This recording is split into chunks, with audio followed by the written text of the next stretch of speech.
एक ऐसा देश जिसकी आबादी सुन के आप चौंक जाएंगे। सिर्फ और सिर्फ 30 लाख लोग रहते हैं इस देश में। जैसे कि आप जानते हैं कि हमारी दिल्ली में 3 करोड़ से ज़्यादा लोग रहते हैं इतनी छोटी सी जगह में। लेकिन एक ऐसा भी देश है दुनिया में जिसकी आबादी महज 30 लाख है, महज 30 लाख। और अगर आप ये चौंक जाएंगे एक और बात जान के कि वो देश 18वां दुनिया का सबसे बड़ा देश है। यानी इतना बड़ा देश होते हुए भी उसकी आबादी बहुत ही ज़्यादा कम है। आखिर क्या रीज़न है उस देश का पॉपुलेशन का इतना ज़्यादा कम होने का, और आखिर वो कौन सा देश है, ये सब आज की इस वीडियो में हम जानने वाले हैं। तो चलिए वीडियो शुरू कर देते हैं। हाँ, आपने बिल्कुल सही सोचा, ये वही देश है जिसे बनाया गया था चंगेज़ खान के द्वारा, यानी मंगोल एम्पायर यानी मंगोलिया। तो आखिर मंगोलिया जिसे चंगेज़ खान के द्वारा बनाया गया था और वो एक समय पे मंगोल साम्राज्य का केंद्र हुआ करता था, वो इतना ज़्यादा उसकी पॉपुलेशन कम कैसे हो गई। तो चलिए जान लेते हैं। हम कुछ आपको पॉइंट्स बताएंगे कि क्या क्या वो मेन रीज़न थे जिसके कारण जो ये मंगोलिया की पॉपुलेशन है वो इतनी ज़्यादा कम है। दोस्तों, जैसे कि आप जानते हैं कि मंगोलिया एक लैंड लॉक्ड कंट्री है जिसकी वजह से उसे सी का एक्सेस नहीं मिला है। जिसकी वजह से जैसे कि आप सब जानते हैं कि बहुत सारे जो बड़े बड़े सिटीज़ होते हैं, बड़े बड़े शहर होते हैं, वो ज़्यादातर समुद्र के किनारे बसे होते हैं और इसीलिए मंगोलिया के पास ये एडवांटेज नहीं है। लेकिन उससे भी बहुत बड़ा और भी बहुत सारे कारण हैं जियोग्राफिकली। जैसे कि आप देख ही सकते हैं मंगोलिया का मैप, यहाँ पे आप देख सकते हैं कि जो हरा कलर का ये दिख रहा है ये सब जंगल हैं, और जो नीचे ये येलो कलर का आपको दिख रहा होगा ये सब रेगिस्तान है, और ये जो बीच में है यही सिर्फ मैदान है, घास के बड़े बड़े मैदान। और इन मैदानों में ज़्यादातर फसलें जो कि प्रोटीन के लिए बहुत ही ज़्यादा ज़रूरी होती हैं वो उगाना बेहद ज़्यादा मुश्किल है।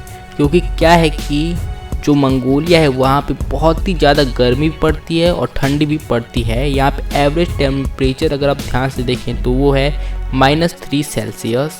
और अगर हम बात करें कि ज़्यादातर जो ऐसे सिटीज़, ऐसे कंट्रीज़ है जहाँ पे बहुत ही ज़्यादा कम पॉपुलेशन होती है, तो जैसे कि ऑस्ट्रेलिया की बात करें जहाँ पे बहुत ही ज़्यादा गर्मी पड़ती है और वहाँ पे ज़्यादातर जो एरिया है वो रेगिस्तान है। और वैसे ही बात करें ग्रीनलैंड की, आइसलैंड की, ये सब ठंडे ठंडे इलाके हैं। और कनाडा की बात किया जाए तो वहाँ पे बहुत ही ज़्यादा ठंड पड़ती है। और अगर वही हम बात करें मंगोलिया की तो यहाँ पे बहुत ज़्यादा ठंड भी पड़ती है और गर्मी भी, दोनों बहुत ज़्यादा पड़ती हैं। यहाँ पे ज़्यादातर जो ज़मीन है वो हैबिटेबल नहीं है, जिसकी वजह से काफ़ी ज़्यादा यहाँ पे समस्या होती है। मंगोलिया में करीब 30% पॉपुलेशन खानाबदोश की ज़िंदगी जीते हैं, जिसकी वजह से उन्हें इधर से उधर मूव होना पड़ता है।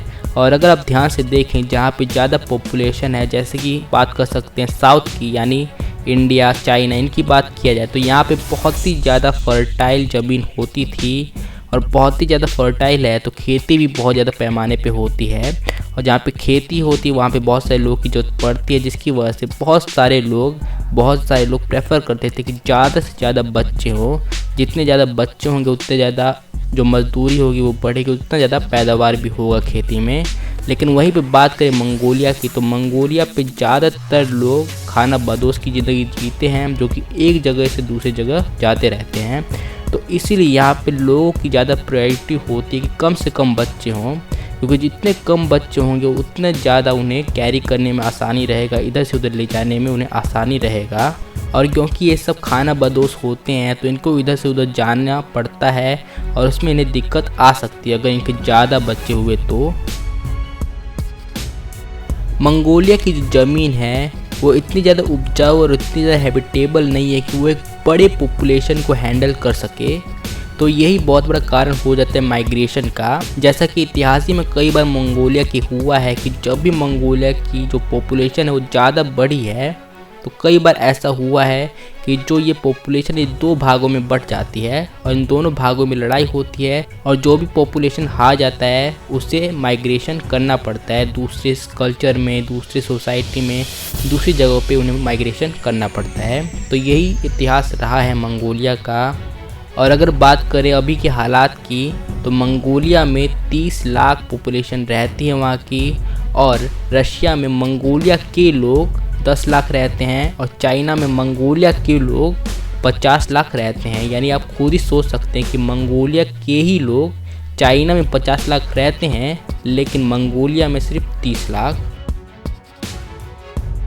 यूँ तो बात करें अभी के हालात की, तो मंगोलिया की ज़्यादातर न्यूज़ में ज़्यादा चर्चे नहीं होते हैं, लेकिन पास्ट में बात किया जाए हिस्ट्री में, तो मंगोलिया का बहुत ज़्यादा इतिहास लड़ाइयों से भरा हुआ है।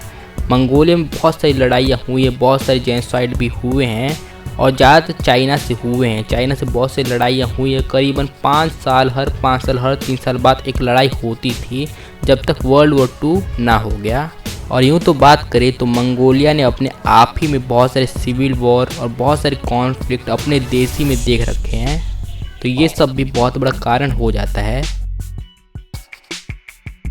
तो जैसे कि आप सब जानते ही हैं कि बहुत सारे देश, यानी हमारा इंडिया भी लेके, ज़्यादातर इंडिया की पॉपुलेशन जो होती है उसका एक बहुत बड़ा हिस्सा शहरों में रहता है, और यही कारण है कि मंगोलिया की आबादी इतनी कम है, क्योंकि वहाँ पे एक प्रॉपर बिल्कुल अच्छा जो शहर है, एक सक्सेसफुल शहर जैसे कह सकें, वो बहुत ज़्यादा कम है।